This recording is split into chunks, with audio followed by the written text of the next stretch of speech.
మరియ ప్రవేశము. 6వ నెలలో గబ్రియేలను దేవదూత గలిలయలోని నజరేతు అను ఊరికి దావీదు వంశస్థుడైన యోసేపు అను ఒక పురుషునితో ప్రదానము చేయబడిన కన్యక యొద్దకు పంపబడెను. ఆ కన్యక పేరు మరియ. మరియ గృహము. మరియ దైవ ప్రార్థనలో మోకరించి ఉండును. సృష్టికర్తవును సర్వోన్నతుడవును ప్రేమస్వరూపుడవైన మా దేవా, నీకు నా కృతజ్ఞతతో నిండిన వందనములు చెల్లించుచున్నాను. నీ ప్రేమను బట్టి నీ ప్రజలమైన మా కొరకు, మా రక్షణార్థమై నీవు పంపబో మెస్సియా కొరకు ఈ దేశ ప్రజలందరూ ఎదురుచూచుచుండగా నీ దీవెనలు మా దేశము మీదను మా కుటుంబముల మీదను కుమ్మరించుమని వేడుకొనుచున్నాను దేవా. గాబ్రియేలు దూత ప్రవేశము. మరియ భయముతో వణుకుచు, దూత దయాప్రాప్తురాలా, నీకు శుభము, ప్రభు నీకు తోడై ఉన్నాడని చెప్పెను. మరియ భయముతో ఈ శుభవచనం ఏమిటో అని ఆలోచించుకొనుచుండగా దూత, మరియా భయపడకుము, దేవుని వలన నీవు కృప పొందితివి. ఇదిగో నీవు గర్భము ధరించి కుమారుని కని ఆయనకు యేసు అను పేరు పెట్టుదువు. ఆయన గొప్పవాడై సర్వోన్నతుని కుమారుడు అనబడును. మరియా, నేను పురుషుని ఎరగని దాననే, ఇది ఎలాగూ జరుగును? దూత, పరిశుద్ధాత్మ నీ మీదికి వచ్చును, సర్వోన్నతుని శక్తి నిన్ను కమ్ముకొనును గనుక పుట్టబో శిశువు పరిశుద్ధుడై దేవుని కుమారుడనబడును. మరియా, ఇదిగో ప్రభు దాసురాలను, నీ మాట చొప్పున నాకు జరుగునుగాక. యోసేపు ప్రవేశించుట. యోసేపు, ఏమిటి? మరియ గర్భము ధరించిందా? ఇది ఎలాగూ జరుగును? నాకింకా వివాహం కాలేదే.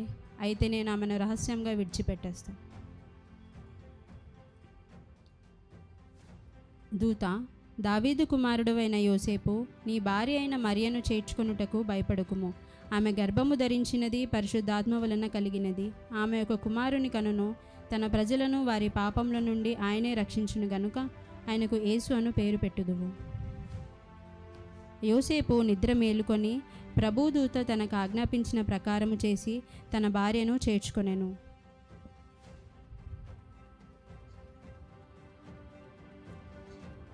చాటింపు.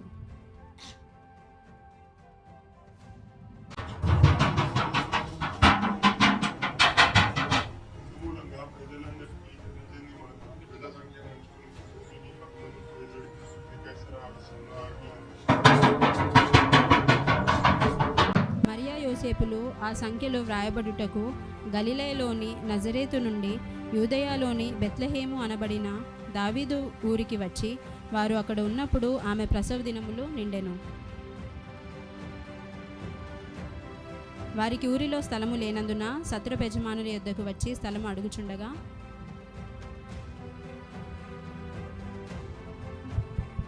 అయ్యా, నా భార్య నిండు చూలాలు, కొంచెం స్థలం ఉంటే ఇయ్యండి అయ్యా. మాకే లేదు, పొండి పొండి. అయ్యా, నా భార్య నిండు చూలాలు, మీ ఇంట్లో అయినా కొంచెం స్థలం ఉంటే ఇయ్యండి అయ్యా. మాకే లేదు, పొండి పొండి. కరుణించు దేవదేవా,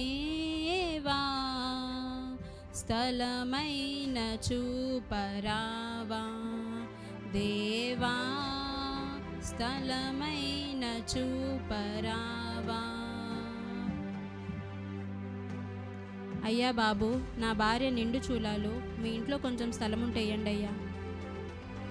మా పశువుల పాకలో స్థలం ఉందని వారికి స్థలమునిచ్చారు.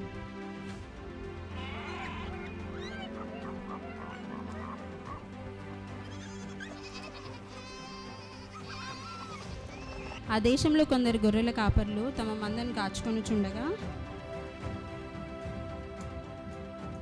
ఒరే యాకోబు, రూబేను,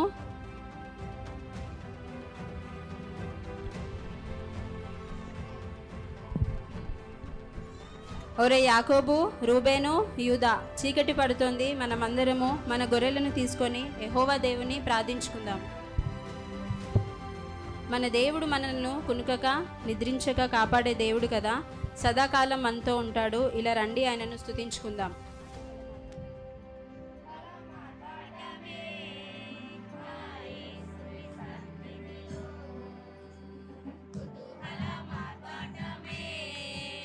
నా యేసుని సన్నిధిలో ఆనందమానందమే, నా యేసుని సన్నిధిలో ఆనందమానందమే, నా యేసుని దూత ప్రవేశం. వెలుగును చూచి అందరూ భయముతో కేకలు వేయుచు వణుకుచూ ఉండగా, భయపడకుడి, ఇదిగో ప్రజలందరికీ కలగబోవు మహా సంతోషకరమైన సువర్తమానము నేను మీకు తెలియజేయుచున్నాను. దావీదు పట్టణమందు నేడు రక్షకుడు మీ కొరకు పుట్టియున్నాడు. ఈయన ప్రభువైన క్రీస్తు. దానికిదే మీకు ఆనవాలు. ఒక శిశువు పొత్తిగుడ్డలతో చుట్టబడి ఒక తొట్టిలో పండుకొనియుండుట మీరు చూచెదరు. సర్వోన్నతమైన స్థలములలో దేవునికి మహిమయు, ఆయనకిష్టులైన మనుషులకు భూమి మీద సమాధానము కలుగునుగాక అని స్తోత్రము చేయుచు గాబ్రియేలు దూతరు వెళ్ళిరి. గొర్రెల కాపర్లు.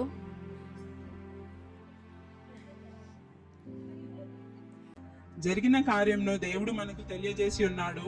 మనము బెత్లెహేము వరకు వెళ్ళి ఆ రక్షకుని చూద్దాము. పోయే దారిలో యెరూషలేం గుడికాడా, నువ్వు పోయే దారిలో యెరూషలేం గుడికాడా, చమ్మల్లే పూల తోటో యేసయ్యా, చమ్మల్లే పూల తోటో యేసయ్యా, చమ్మల్లే పూల తోటో యేసయ్యా. పోయే దారిలో యెరూషలేం గుడికాడా, పోయే దారిలో యెరూషలేం గుడికాడా, చమ్మల్లే పూల తోటో యేసయ్యా, చమ్మల్లే పూల తోటో యేసయ్యా.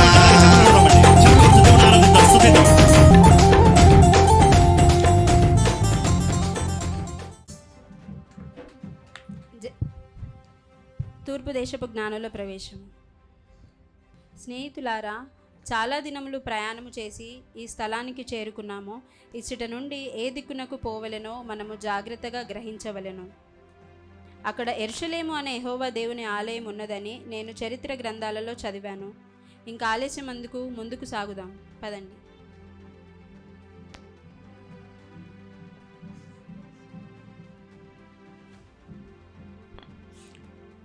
హేరోదు రాజభవనం. హేరోదు రాజు ప్రవేశం. మహారాజు హేరోదు ప్రభువులకు జయము జయము. హేరోదు రాజుకు, హేరోదు రాజుకు.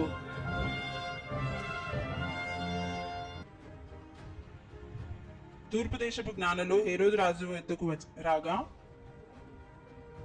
మేము తూర్పు దేశపు జ్ఞానులము హేరోదు రాజును కలవడానికి వచ్చాము.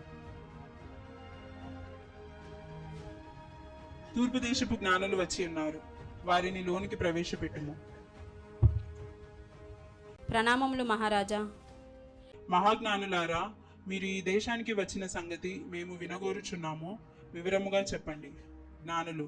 మహారాజా, యూదుల రాజుగా పుట్టిన వారు ఎక్కడ ఉన్నారు? తూర్పు దిక్కున మేము ఆయన నక్షత్రంను చూచి బయలుదేరి వచ్చాము. రాజు తనలో తాను కలవరముతో కోపముతో, యూదుల రాజా, నేనుండగా వేరొక రాజా, మహామంత్రి, మన ఆస్థానంలోని పండితులను పిలిపించి అతడెక్కడ పుట్టినో తెలుసుకొనుడి. మంత్రి. చిత్తం ప్రభు. ప్రభు, యూదుల రాజుగా పుట్టబోవాడు యూదయ బెత్లెహేములో పుట్టినని చాలా కాలం క్రితమే ప్రవక్త ప్రవచించాడు.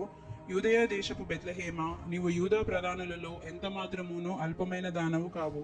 ఇశ్రాయేలును నా ప్రజలను పరిపాలించు అధిపతి నీలో నుండి వచ్చును అని ప్రవక్త ద్వారా వ్రాయబడి ఉన్నది. హేరోదు రాజు జ్ఞానులతో, మహాజ్ఞానులారా, మీ రాక మాకు ఎంతో మేలు. మీరు వెళ్ళి ఆ శిశువు విషయమై జాగ్రత్తగా విచారించి తెలుసుకొనగానే మేమును వచ్చి ఆయనను పూజించినట్లు నాకు వర్తమానము తెండి. మరలా మనము కలుసుకుందాము. చిత్తం ప్రభు. మరియా, యోసేపు మరియు బాలుడైన యేసుక్రీస్తు పశువుల పాకలో జన్మించగా జ్ఞానులు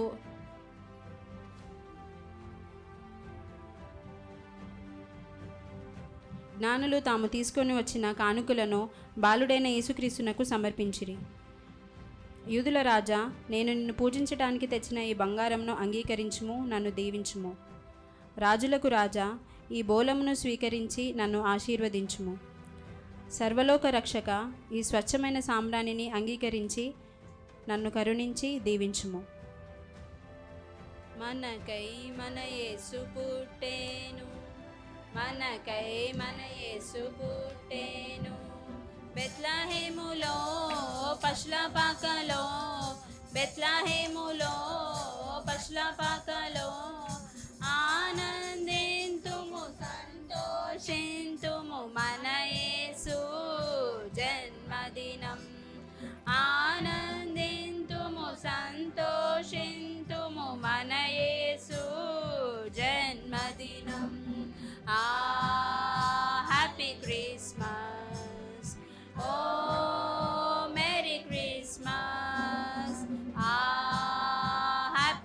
క్రిస్మస్ ఓ మెరీ క్రిస్మస్ దూత తెల్పెను గొల్లలకు దావీదు పట్నమందు రక్షకుడు దూత తెల్పెను గొల్లలకు దావీదు పట్నమందు రక్షకుడు మీ కొరకే పుట్టి ఉన్నాడు ఈయన ప్రభువైన క్రీస్తు మీ కొరకే పుట్టి ఉన్నాడు ఈయన ప్రభువైన క్రీస్తు ఆ హ్యాపీ క్రిస్మస్ ఓ మెరీ క్రిస్మస్ ఆ హ్యాపీ క్రిస్మస్ ఓ మెరీ క్రిస్మస్.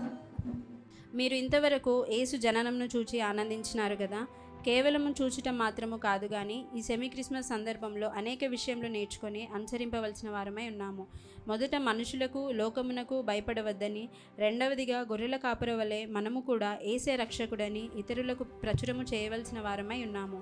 మూడవదిగా సొంత మార్గంలో పోయిన జ్ఞానులను శిశువు యొద్దకు నడిపిన నక్షత్రము వలె మనము కూడా దేవుని ఎరగని వారిని ప్రభు యొద్దకు నడిపించవలసిన బాధ్యత మన మీదనున్నది. ఇదే సత్యమును దానియేలు గ్రంథంలో మనము చూడగలము. నీతి మార్గం అనుసరించి నడుచుకున్నట్లు ఎవరు అనేకులను త్రిప్పగలరో వారు నక్షత్రం వలె నిరంతరము ప్రకాశించెదరు. చివరిగా ఎంతో ప్రయాసపడి నక్షత్రం ద్వారా మార్గము ఎరిగి శిశువును పూజించి బంగారము సాంబ్రాణి బోలమును అర్పించిన జ్ఞానుల వలె మనము కూడా మన విలువైన హృదయమును జీవితమును సమయమును ప్రభువునకు సమర్పించి ఆయనను ఆరాధింపవలసిన వారమై ఉన్నాము.